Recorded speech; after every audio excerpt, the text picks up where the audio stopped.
All right, how y'all doing? Y'all good? Because I was ready. I was ready to leave college.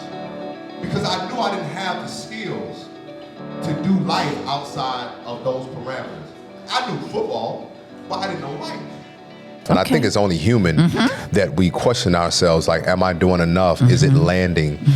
Because I think those are the questions that gets us to check in within ourselves. I don't have this cookie cutter approach to how I approach when I speak. You know, I have my notes and I have the points that I want to cover. And when you don't get the emotional connection, you don't develop properly because the brain needs to feel not only just the physical, not only just the mental, but it needs to feel the emotions. And that way we can normalize men feeling and not repressing what they feel. It's hard to personally develop yourself when you're in motion. Sure. Because you have to slow down to work on you. You can't do it in motion.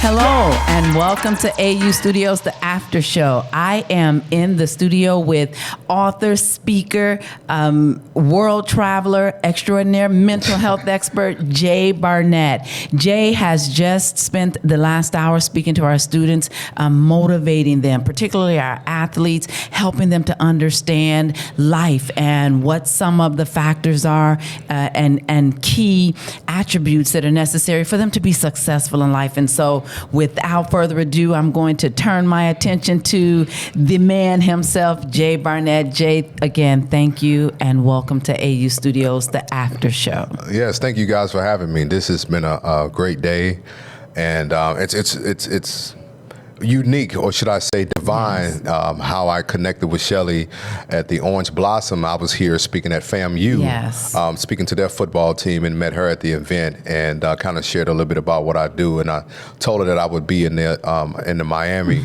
area speaking, and she was like, you know what, you should come and speak to my students. And so this has been awesome. We are definitely excited that Professor RJ mentioned us to you, and just thankful that you've thought enough of us that you would come and that you would share. I think that it goes without saying, and you were able to even tell yourself, Jay, that your words meant something to our students, even if it didn't touch everyone. I think you and I both, from a biblical standpoint, may be, with your father being a pastor, we may be of the same mind of even if we can just touch one, right? It makes a difference. And so absolutely, the experience for you, do you feel that there was at least one, Jay? Yeah. I feel like there was probably a lot of them. From just the look in their eyes, I can always tell if someone is listening to me by their eyes. And these brothers was locked in. And one kid walked up to me and says, "Dude, you just literally spoke about my entire life." Oh, wow! And so just to hear him share that, it affirms me. Sure. As much as I do, as much as I'm on the road, as much as I'm going from place to place, city to city, there are times where I question, myself. And I think it's only human that we question ourselves, like, am I doing enough? Is it landing? Because I think those are the questions that gets us to check in within ourselves. I don't have this cookie cutter approach to how I approach when I speak. I have my notes and I have the points that I want to cover, but oftentimes it's very divine within the moment. It's something that I feel like is there's a revelation that happens because I can feel the weight of a room, and I felt the weight of those men today, that they're all wrestling with the performance and with having to carry the weight and the burden on their shoulders from their families and from things that they've picked up that was not theirs. And so I think that it's important for brothers to feel seen, and also just for these men, these young men, to feel that there's a community that care about them. Because before I became who I was, I can't remember a man speaking about certain things that helped me to identify with who I was as a young man. So, and that's interesting, Jay, that you would say that, because you talk about your father being in the house, right? Or you talk about certainly your father being a minister and being there. And I think even today you have a relationship with your father, right? And so it's interesting that you would say that. Yeah, and it took a lot of growth and a lot of healing to even restore the relationship between my father, which is a working relationship. But as I like to say, he was great at pastoring, but he was not the best father. And I think sometimes that fathers think that their presence in the house is enough, but you have to be emotionally connected. And that's what a lot of us don't get as young boys. We don't get the emotional connection. And when you don't get the emotional connection, you don't develop properly, because the brain needs to feel not only just the physical, not only just the mental, but it needs to feel the emotions. And that way we can normalize men feeling and not repressing what they feel. This whole notion that real men don't cry. I'd like to challenge that and says, if anything, a real man do cry. You show me a man that don't cry, I'll show you a man that is uncontrollably that is out of control in its behavior. Wow. Because you have to have somewhere to release. You have to have a vow that you open up to let go of some things. But when you are so uptight and repressed, it's hard to really function in life like that. Yeah. You know, you said something, it's kind of off key, but it's on key. I think about my son. I have a son, he's 30 now. And so my son used to have an email address or a password that he would use, and it would say, "Real men wear pink." Right? And his purpose for that was because he was debuffing this whole belief that, you know, if you're a man, you can't wear pink. Or, you know, like if you say, if you're a man, you can't cry. If you're a man, you can't. He's saying, no, you know, I am a man at the time, you know, a young man, and I wear pink. So kind of what you're speaking to, just not falling so readily and so quickly into the different myths and beliefs about what it is to be a man, or what a man can and can't or should and should not do. Absolutely. Because, you know, the great opportunity that I have is to allow these guys to reauthorize new definitions of what they think men are. And oftentimes we've been led to believe, and this is through the socialization of who we are as men, that the only thing that a man can do is to break things, you know. And as I just posted recently, is that we glorify our roar, and then we minimize our sensitivity. And as we've been saying on this tour, that we are both a lion and a lamb. You're both. You have the hardness to be tough, but you also possess a softness to be caring. But if you don't get that, no. if someone like, because what you're saying, you know, even as a woman, and probably the whole military piece and the businesswoman 20 years, it even, you know, it's kind of tough for me to, you know, receive that. So I could imagine as a man, right, not getting the attention or not being seen, and, you know, everything always having to be so hard. That just sounds so conflicting, right? Very. You can be a lion and you can be a lamb. You can be tough and you can be soft, or, you know, inviting. Yeah, because there's a duality in life where you can touch both. And just because you touch one or the other does not make you lesser than, because that's often the perception that we have.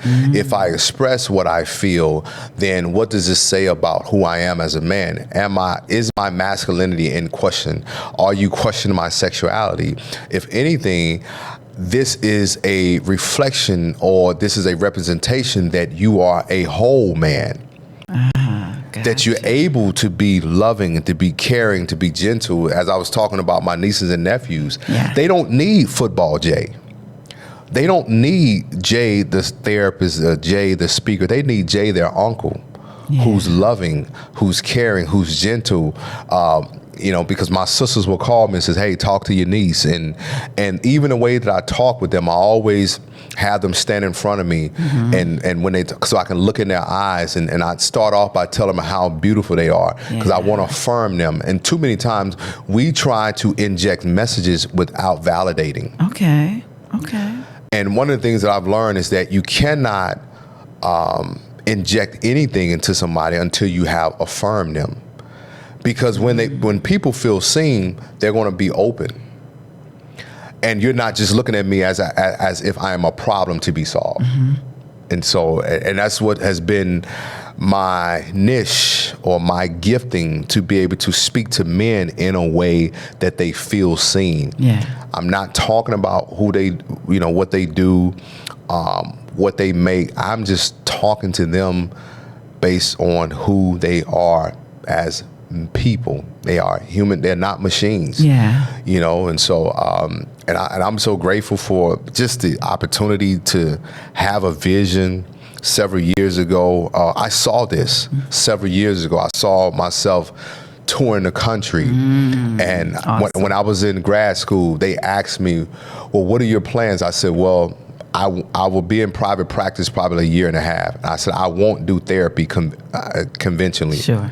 That's not my thing. It's not even my personality to sit in a room talking to people all day. I did it for the hours and I got it. But for me, I love creating therapeutic experiences, because the truth of the matter is everybody won't go to therapy. Sure. But what I did today was therapy. Absolutely. You know what I mean? And so healing can take place anywhere. Anywhere.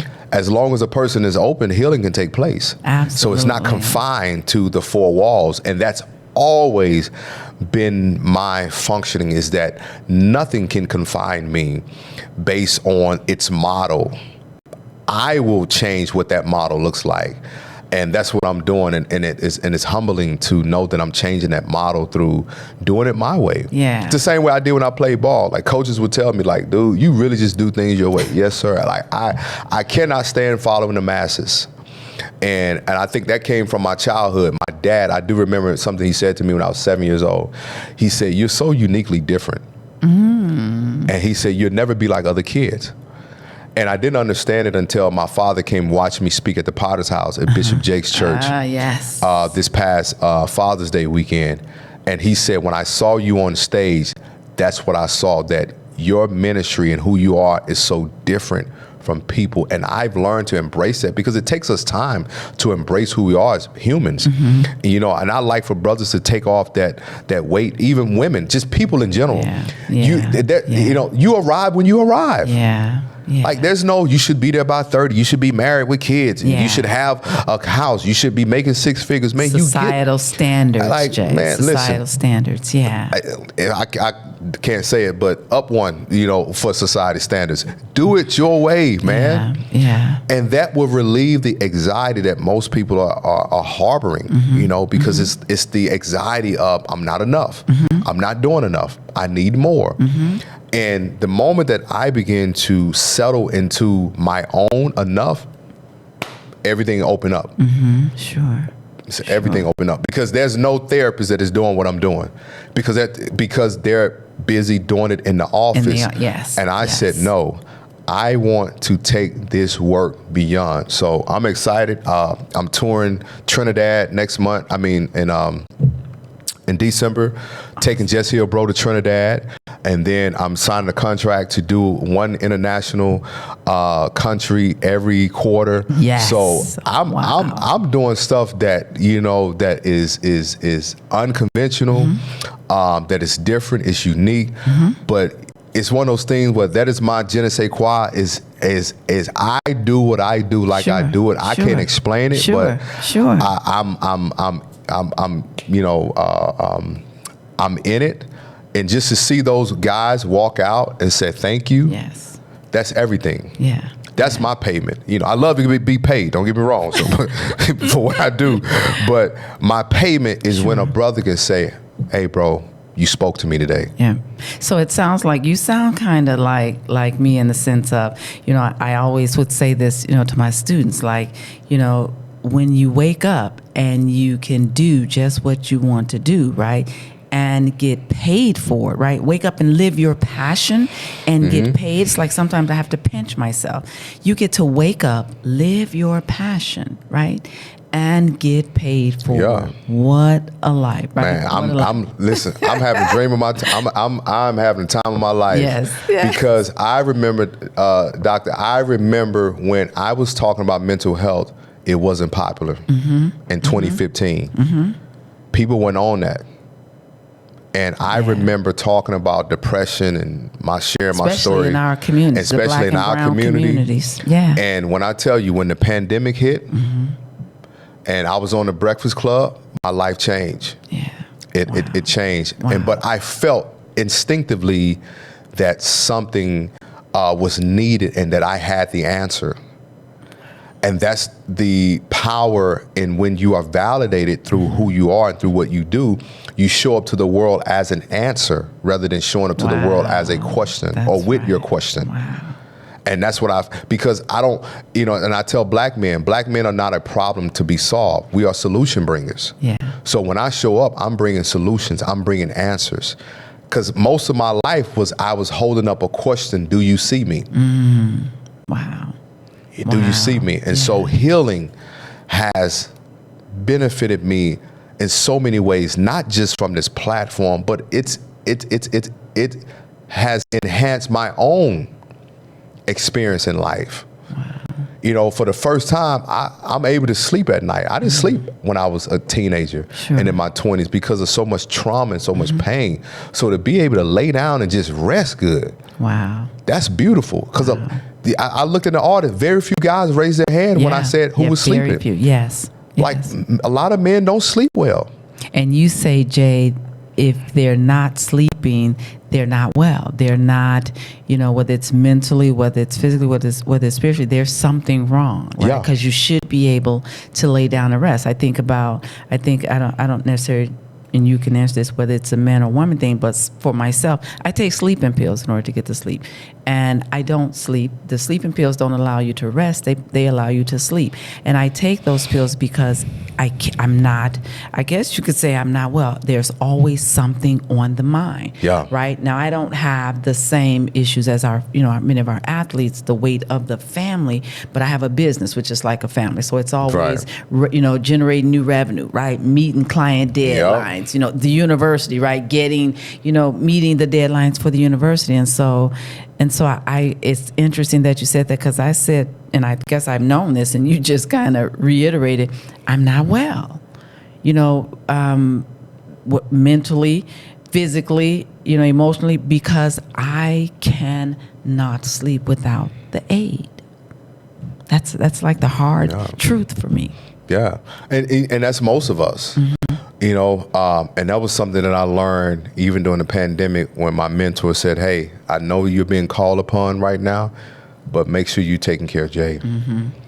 Because as you are an answer, you have to take care of yourself or you will become a problem. Especially doing this type of work, it gets heavy. And so I have my boundaries, and like when I'm done speaking, I go to my hotel room, I shut down, I debrief.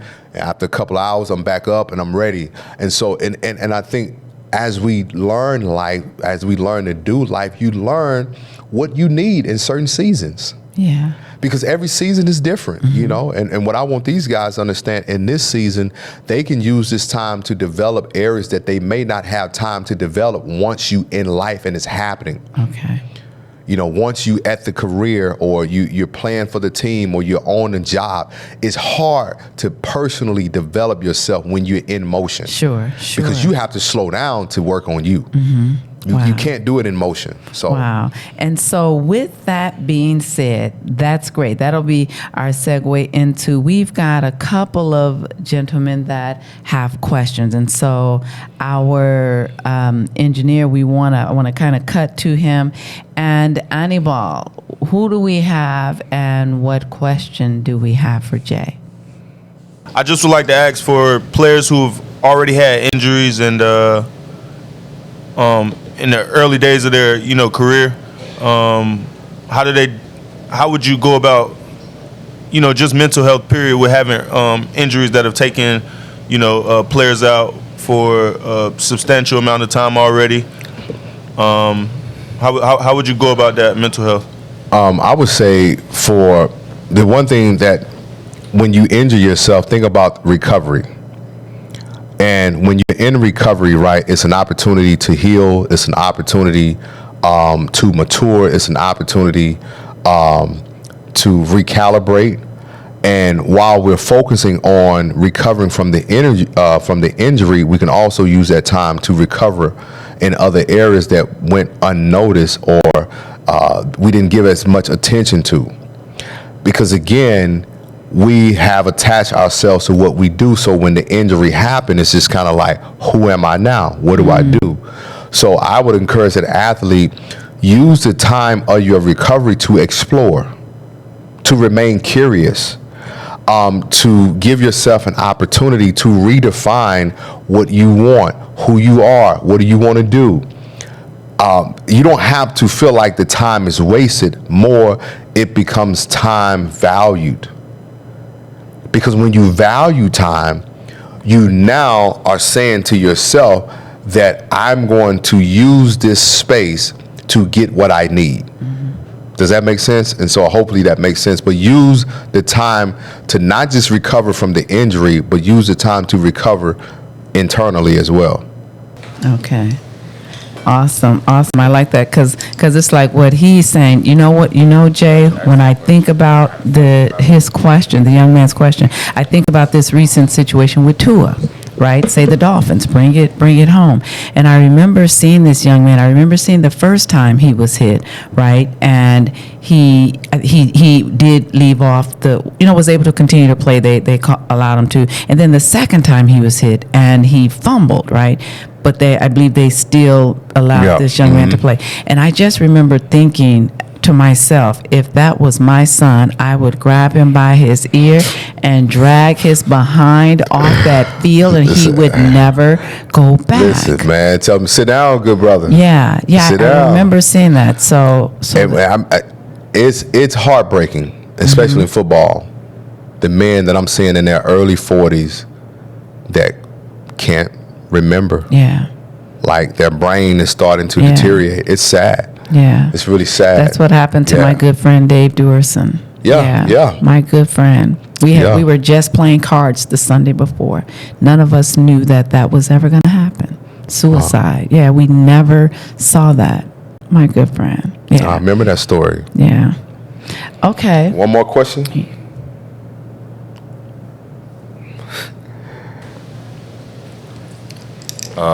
You can hear me? Yeah. My name is Vashawn Wright. I'm a student athlete for Atlantis University. I play football, actually. Prior to the question you had, I actually had a fractured clavicle on our first game. And I was out for like 6 weeks. When you said that healing, not just for the recovery, I made a mistake not recovering mentally and physically as well. Because all I did was go to the gym every single day. But then it didn't make me, mentally like, okay, how am I going to make this next step better for when I do go back on the field? But my question to you was, how did earlier in your career choices lead you to where you are now? They didn't. So as I shared, I'm a 2-time suicide survivor. So I didn't make choices early on because football was the end all be all for me.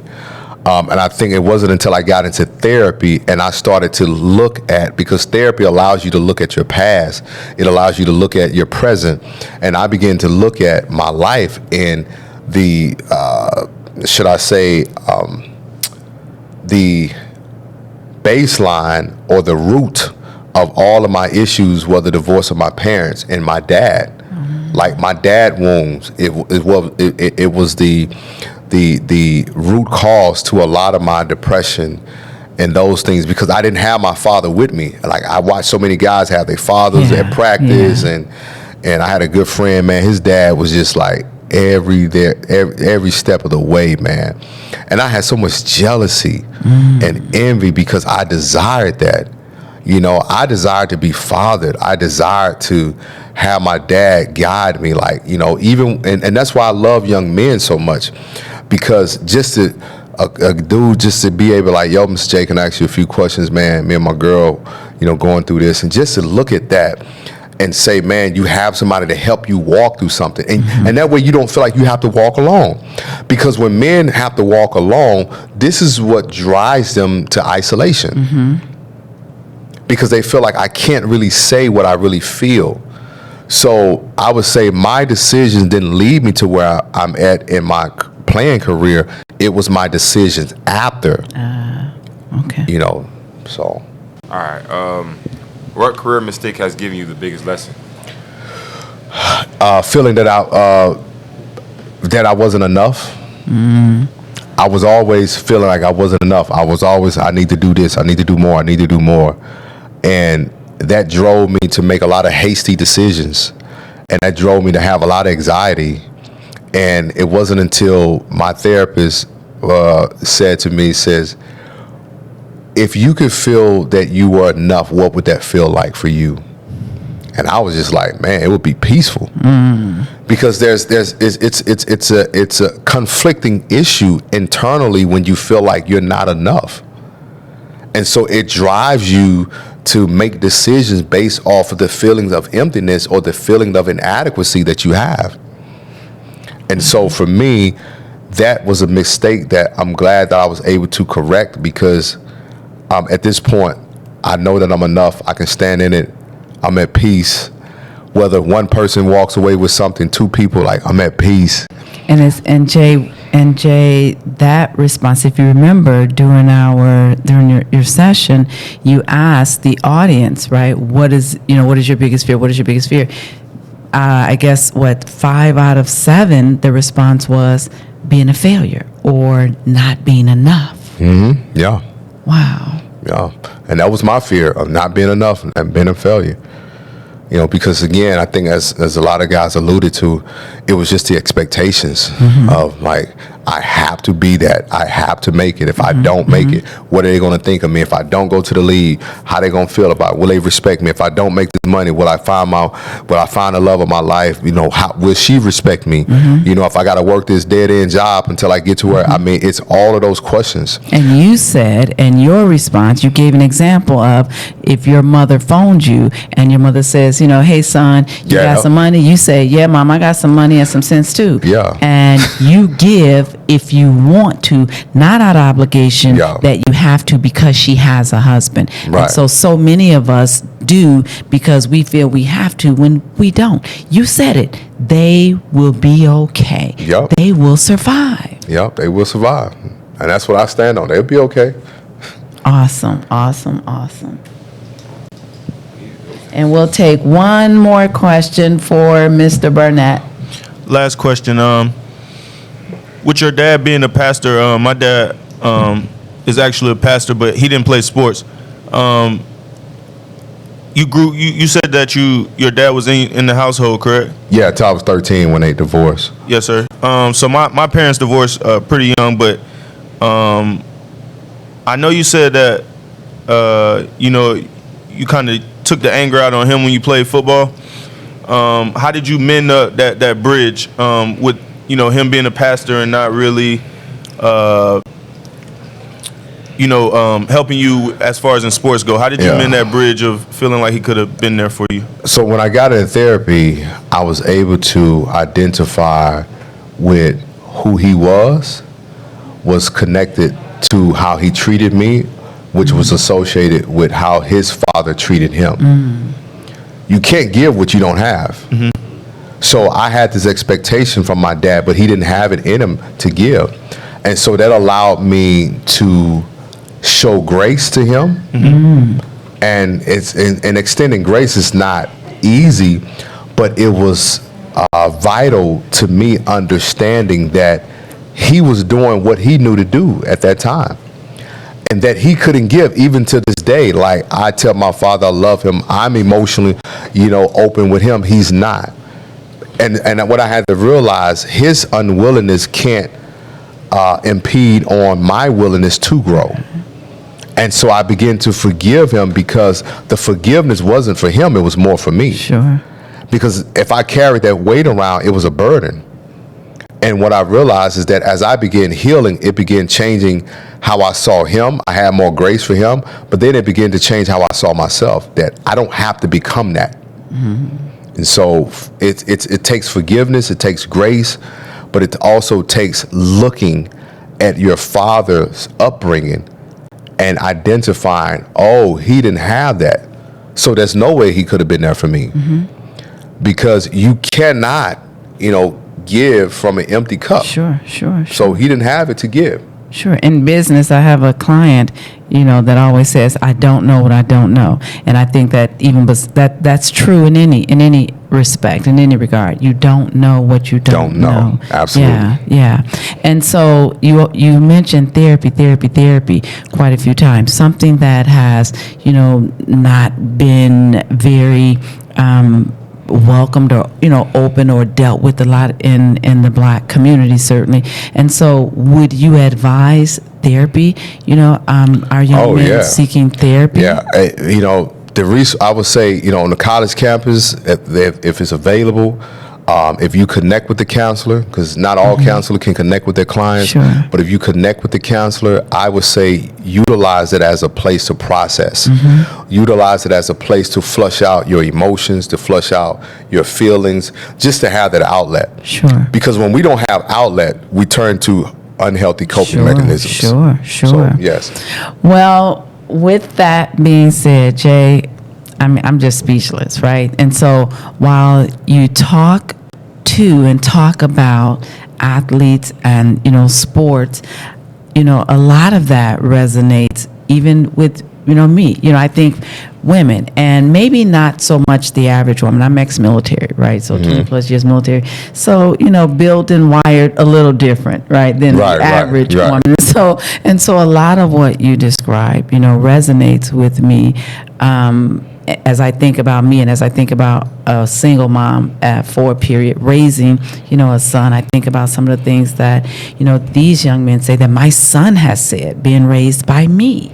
It's like, well, I'm not the man, so I shouldn't hear these things. But again, the whole military piece and it's a different, right? And so I unfortunately projected that whole persona onto my son, and I hear some of the, my son and some of the, the young men that's here.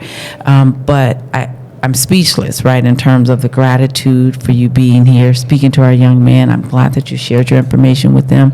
I'm sure many of them are going to reach out to you via social media. I know that they are.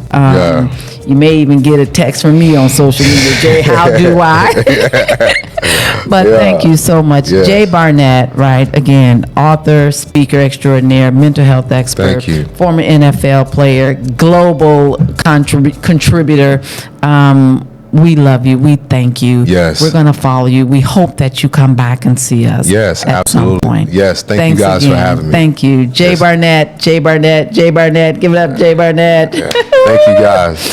Thanks again. And so for our viewers that are watching this, for those of you that have had an opportunity to hear Jay, to take in the lessons, the information, to be inspired, to be transformed, to be renewed by anything that Jay has said, we hope that it helps, right? We hope that it helps in life. We hope that we can bring Jay back and many more speakers that are able to make a contribution to our audience. And so with that being said, I'm Dr. Maya Bird Stewart. Thank you for joining us in AU Studios, The After Show.